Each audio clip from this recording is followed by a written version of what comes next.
You're listening to The Sacred Sofa, a podcast that explores all things theology and therapy.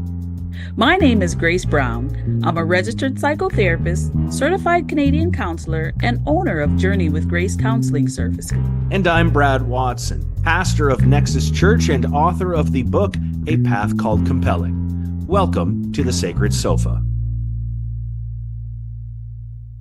Hello, everyone, and welcome back to The Sacred Sofa, where we are always exploring faith and life through the lens of theology and therapy. And with me today is, as always, Grace, our resident registered psychotherapist. How are you today, Grace?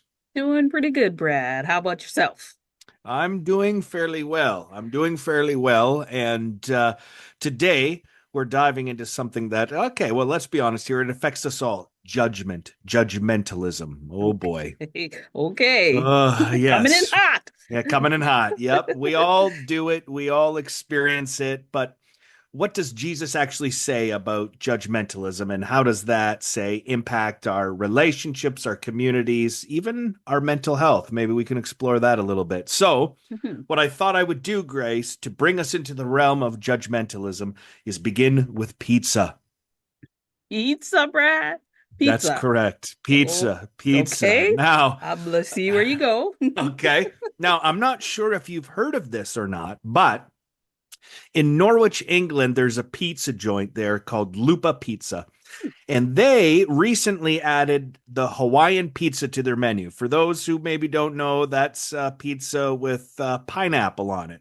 So Hawaiian pizza, but it comes with a catch. It costs for one pizza about $177 Canadian.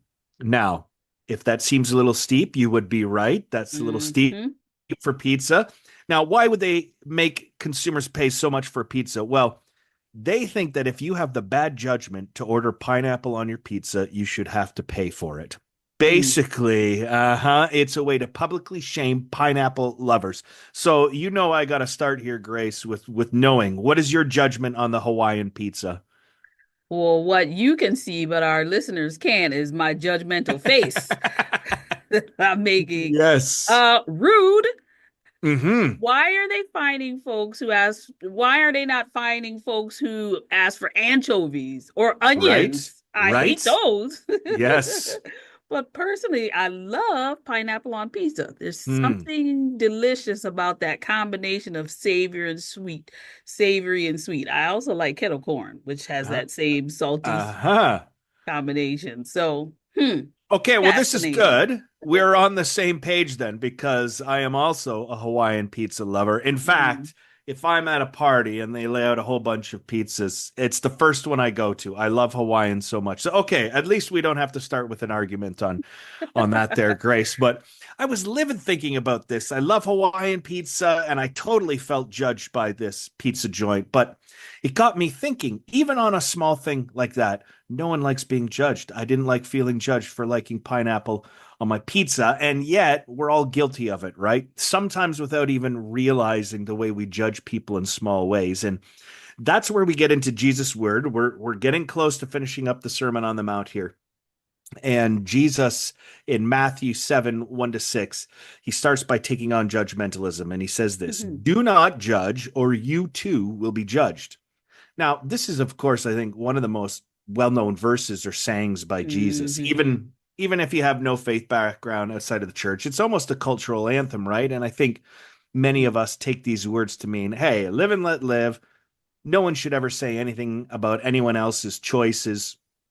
But what's intriguing to me is that in this passage, it doesn't quite fit with the rest of Jesus' teaching. So he opens that way, but then later on, he says, don't throw your pearls to pigs or give sacred things to dogs.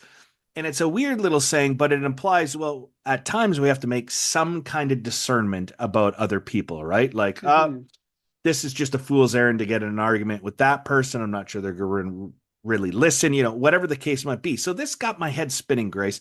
Within a few verses, Jesus has told us both not to judge others while also making discernments about other people. So I'm curious, what do you make of that? How do we make discernments about other people without being judgmental? First, I want to say I am so glad that we are united on the Hawaiian pizza front. We So can am still I. be friends. Yes, We'll yes. still fight about U.S. Canada, Oh, yes, we sports, but will. but for Yes, now yes, we will unite over the pizza. Cheers, to the yes. pie, Okay, Hawaiian yes. pie. And I would agree with you. This passage in Matthew often gets used out of context, and I think is often very much misunderstood. Hmm, There's a difference between judging and hmm, being judgmental. hmm, So let's say I'm at the farmer's market buying apples. I'm hmm. looking for ambrosia. That's one of my favorites, right? Okay. I find the stand and I start to examine the apples. Hmm. I'm looking for the non-wormy ones, no cuts or bruises, right? Yes. I am judging the quality and appearance of the apple so I can take home the best of the bunch. Hmm, Judgmental, on the other hand, is making a decision based on prejudice, bias, speculation, or stereotypes. There's so many hmm, different reasons why we want to be judgmental about folks. hmm. And being judgmental is the opposite of the curiosity and compassion that Jesus is calling us to. Right. So if we can view others' experiences with curiosity, that can help us be open and, when possible, the ability to hear other people's story, then we are less likely to be judgmental and make a reasonable judgment about a person's Hmm. values. Yeah, yeah, and we're sort of getting into parsing out the differences here, and I find it interesting. A theologian like Jonathan Pennington actually suggests that a better, more appropriate translation of this verse from Jesus might be, "Do not judge unfairly." And I Mm, think that unfairly qualifier could be really helpful for us, right? It might mm-hmm, help alleviate some of the tensions because it's very clear throughout the entire sermon, Jesus isn't telling us to abandon all moral discernment. He's mm-hmm, warning mm-hmm, us here about hypocrisy, right? In particular, I think if we hold others to a higher standard than we hold ourselves, we're in dangerous territory. So if I'm always judging the person, cutting people off in traffic, but I have the same propensity to do so, that sort of thing, right? And mm-hmm, I think this hypocrisy thing is something we've seen come up over and over again throughout the Sermon on the Mount, right? mm-hmm. So congruency between the way we Yes. judge people and others, how our inside and outside are act. So again, I think this idea that we should never judge is all a bit misleading. But having said that, I do want to talk for a moment about the experience of feeling judged. So let's go the opposite way for a second. Mm-hmm. Curious, how does feeling judged impact a person's mental and say emotional well-being, and what strategies can help someone navigate that feeling maybe in a healthy way? Mm-hmm. Mm-hmm. Absolutely. Being judged unfairly can have a strong negative impact on a person's mental and emotional well-being. And that can manifest itself as anxiety, depression, misplaced guilt, feelings of deep shame. Hmm. And so, one way to create a barrier to the impact of being judged unfairly is to know yourself and your values. And sometimes we waste energy defending our values or our reputation when actually our actions can speak louder than any words that we say. And Hmm. so when we want to run away from this feeling of being judged, we can start to try to defend and spend a lot of time there when actually sometimes it's just, you know what? You believe what you want to believe. I'm going to move forward with what I know I'm called to do. Hmm. Okay, now let me ask this as a bit of a follow-up question. Do you think there's ever a time, Grace, where it may be appropriate to feel judged? And I know it's a big question, so let me put it into an easy context. Let's say I don't know. I cut in line at the grocery store. And I do this knowingly because maybe I'm in a hurry, but then I suddenly notice or I feel everyone's eyes glaring at me. I feel judged in that moment. Might there be times where it's appropriate to feel judged? I don't know. When I've done something wrong, I'm trying to parse this out. Sure, like in that context, you might be feeling judged, but not unfairly. Right, right. But I suspect you're also feeling guilt because Mm, you know what you did was disrespectful and discourteous. And so, the eyes are the external, yes. pointing out, highlighting, We have stepped outside of our values here for sure. Right, Hmm. right.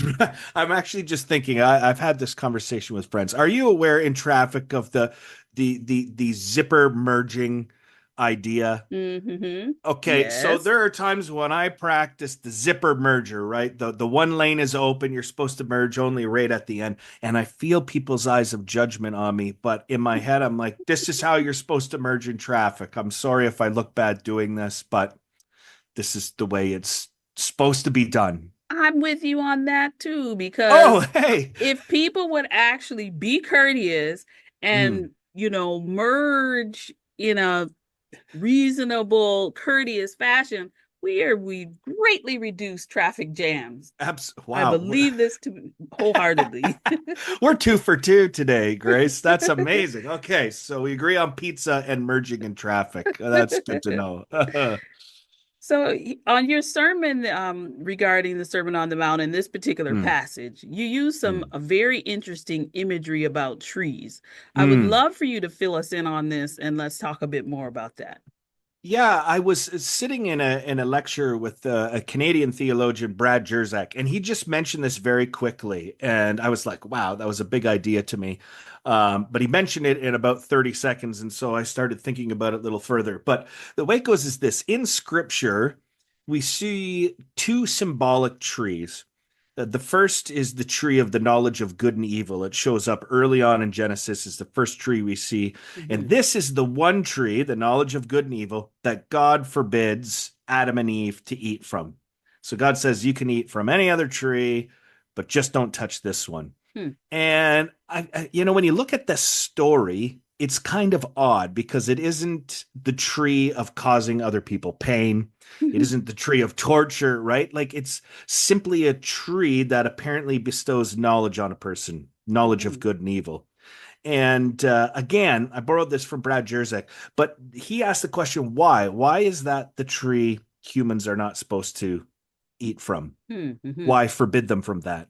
And so he goes on to ask the question, is it possible that the idea was that humans are not the best judges when it comes to understanding right and wrong from other people? Mhm. And maybe perhaps we aren't ideally suited to make judgments about them.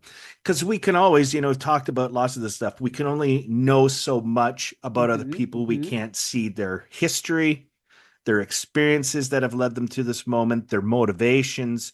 And so the idea was, you know what, maybe the reason we weren't supposed to eat from that tree is because these kind of judgments are best left with God, not with us. Mhm. And so maybe we're not the best people to stand and condemn or affirm other people, as casually in the grocery store, but also much more serious things in life. Now, he Mhm. contrasts this with another tree in scripture, which we find at the end of the book in Revelation, right at the end of Revelation in Revelation 22. And it's called the tree of life. And it's described as being a tree for healing of the nations. It's about healing, flourishing, which we've talked about so many times, Mhm. and life. So maybe the idea is that we consider is that when we stand over in judgment over people, we're standing at the wrong tree. And we love to Mhm. do it all the time, right? Standing at the tree of the knowledge of good and evil, asking, is this person in the right or wrong? And I'm going to make the condemnation or the affirmation. But Mhm. that's not our job. Our job is to bring healing and life. And especially we get into very personal issues like, say, sexuality, identity, social justice.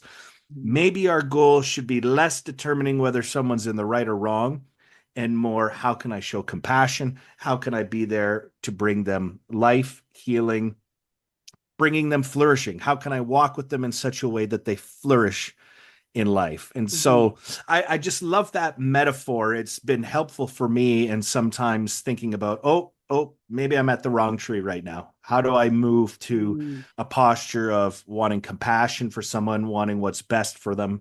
So it's been helpful to me. Now, of course, this is no easy task. So I'm wondering from you, Grace, are there some ways people can balance moral discernment with compassion, especially when we get into engaging with complex or controversial issues? Mm-hmm. I really like that imagery, and that's the first time I've heard of this Mm, interpretation of those trees, and I mm, really, really like it. mm. And you're right, it's no easy task to judge others, which we keep trying to do. And Yeah. I'm when I think about it, it's like even in our own inner circle, we can't read people's minds. We don't know why people are doing what they're doing. How are we supposed to know what's happening in the greater world? Yes. Like, just Right. stop it already. Hmm. So, but how do we balance moral discernment with compassion? Well, I think we have to start by checking our own biases, fears, and other things that can absolutely be barriers to our compassion. Mm. It's cliche, but true, Brad. What would Yep. Jesus do? Yeah. Right? Right. Yep. Yep. Jesus led with love and compassion. Jesus sat regularly with people and heard their stories. Mm. Jesus regularly called people away from the path of destruction and invited them to take his path, the Mm. Jesus path, which is the path of light, hope, and the flourishing life. And so it Yeah. starts with us again, examining our own motives. Why are we trying to move from condemnation versus affirmation? Like, what's that about? And Mm. then follow the Jesus way of love and Mm. compassion and understanding. Yeah, absolutely. And, particularly in the climate we live in today, it seems in many areas of life, right? We sort of in every conversation want and demand that everybody have a verdict or judgment on Mm. everything. And we already talked about this in a previous episode. Sometimes it's just not possible to be well informed on everything. We are Mm-hmm. human, right? Mm-hmm. But there's this kind of push to always be, are you for this or against it? Do you condemn or affirm? And I wonder if there is a lesson here for us if we approached it differently. Instead of sitting at the tree of the knowledge of good and evil, we move to the tree of life. Instead of Mm. making about deciding whether is somebody right or wrong here, how can we walk with them? Listen. I love that. And you always talk about a posture of curiosity, Grace, which I really like, and seek their flourishing. And Mm-hmm. like you said, this seems to align really well with Jesus' approach, meeting people where they're at. And, Mm-hmm. I keep thinking that even in the Gospels, even the people Jesus was most harsh with, which were often the Pharisees and religious leaders, they still seemed very willing to have dinner with him, Mm-hmm. attend his dinner party. So even when he had some moral discernments that were maybe harsh, there was something about his character, his posture that was still quite welcoming. And Mm-hmm. I just can't, how do we carry ourselves with grace and let God handle the big picture judgment? So I think my takeaway from this is don't judge other people's, this how we don't judge other people. It boils down to this, whether it's politics, social issues, even something as simple as pineapple on pizza, we have a choice, right? We can sit at the tree of the knowledge of good and evil, deciding Mm-hmm. who's right, who's wrong, or we can move to the tree of life, seeking healing, connection, and flourishing. Yes, yes, And yes. that the trouble for me, I think, Grace, is this makes sense in my head theologically. Mm-hmm. But from a psychological perspective, what does it mean to companion with someone for their flourishing Mm. rather than focusing on their choices? Or what does it mean to companion with someone, even if maybe that tree in our head, the knowledge of good and evil, is going, oh, I don't like their judgments, their decisions they're making here. Like, is that even possible? How do we do that? Mm-hmm. It is possible, but it absolutely takes practice. We Okay. mentioned earlier, it's not an easy task, Mm, and I'll go to my professional life as a mm. registered psychotherapist. I must hold a safe, non judgmental space for my Mm, clients. Um, my training, our training as therapists helps us to build the capacity to hold safe and non mm, judgmental spaces. I personally seek regular clinical supervision. And what are we doing there? I'm spending time, regular time, ongoing, assessing what biases are showing up. What of my mm, own personal experiences might be showing up and might be a barrier to creating a protected space for my client. mm. My private practice, Journey with Grace, it's a strategic choice. And yes, Right. it's my name, Yeah. but it's also a Uh, regular reminder to view each person's story with a lens of compassion. mm, I'm choosing to be a companion on these folks' journey of wellness. And I remind my clients and myself as I'm working with them, this is a marathon, it's not a sprint. The road's not going to be easy. It's not going to be linear. It all's going to take time. Mm, So if I'm willing to be a companion on someone's journey, I need to be able to accept that their path is going to be different than mine, right. right? And I have to say, I want to believe that we all want the same thing. As Mm, humans, we all want the same thing at the end of the day: love, acceptance, healing, and flourishing. We all mm-hmm, want to do well. And mm-hmm. so, how we get there is going to be guided by God. And God is the only one who truly knows the hills, the valleys, the detours, the potholes, Right. that each of us are going to take to get to our destination. So, Mm. yeah, Yeah, this is an that's good. ongoing reminder for me. Absolutely. It's a helpful reminder too. It's easy for me, Grace, to get caught up in, oh, what is that person thinking? But I Mm, love how you broke that down there and said that you want to believe that all of us really do want the same things in life: love, acceptance, healing, flourishing, right? We want to have good relationships. There's all hmm these things that we do have in common, but it's so hard to sometimes get to that layer underneath when all we can see is differences and hmm judgments, right? But that's a healthy reminder, I think, for all of us to remember, no matter how much we want to disagree with somebody, or we're standing hmm in that place of judgment, they probably want the same things we do at our core. hmm And maybe that's at least a place to start from, right? So yeah. Absolutely. I would agree with you. If I believe underneath, like if my foundational belief is that we are all image bearers of God, created by God, loved by Mm. God, beloved by God, if that's the lens with which I'm looking at it, it's really hard to be judgmental. Mm. Right? You know, if that's like the presupposition of everything, it's hard to be judgmental, and it's gonna invite patience as someone sorts it out. Hmm. You and I have the incredible privilege of being parents. And Hmm. trust me, that is like a first, front row seat. Right. Right? And even as parents, we have to say, you know what? I might have done it this way or thought about doing it this way using the wisdom of years, right? Hmm. Like we've got an Hmm. inside track, Yep. but we have to step back and allow our children to walk the same path we're walking, but it's going to look different, Yeah. right? Yeah. And so, add that to, the stranger, our neighbor. Like if Mm. we can continue to expand this idea of love and acceptance and wishing people's best, it's really going to be hard to be judgmental and critical of other Hmm. people. Well, and especially because as a parent, right, you sometimes see your children and you go, ooh, that isn't the decision I'd make. But I can't intervene all the time. I can't always be like, nope, do it this way. That's just not a good technique. Sometimes they have to explore and figure things out on their own. And Mm-hmm. maybe if we brought that kind of compassion to others, as in, oh, that's not how I do it, but they're on their own journey there. They've got to Mm-hmm. explore and figure things out on their own. All those Mm-hmm. things are helpful, which brings back to mindfulness, when we can remember to employ those sort of things when we're confronted with people that we don't maybe always have an easy time loving. So Mm-hmm. Mm-hmm.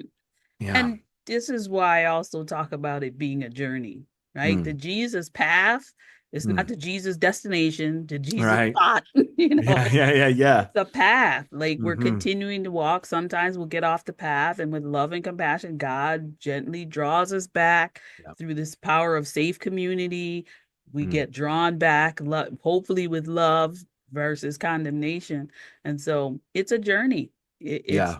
it's a journey, absolutely. Mm. Well, and Grace, that's what we're here for, to keep journeying together, you and I, hoping that as we reflect together, maybe it will help others. So Hmm we have just 2 weeks left, I believe. We're going to keep carrying on throughout the spring, of course, but just 2 weeks left in the Sermon on the Mount. So we'll get to those in coming weeks, but the journey continues. So until next week, Grace, thanks again for your wisdom and thoughts, and we'll press on next week. Yours as well, Brad. So appreciative of our time together. And thanks to our listeners. Bye for now.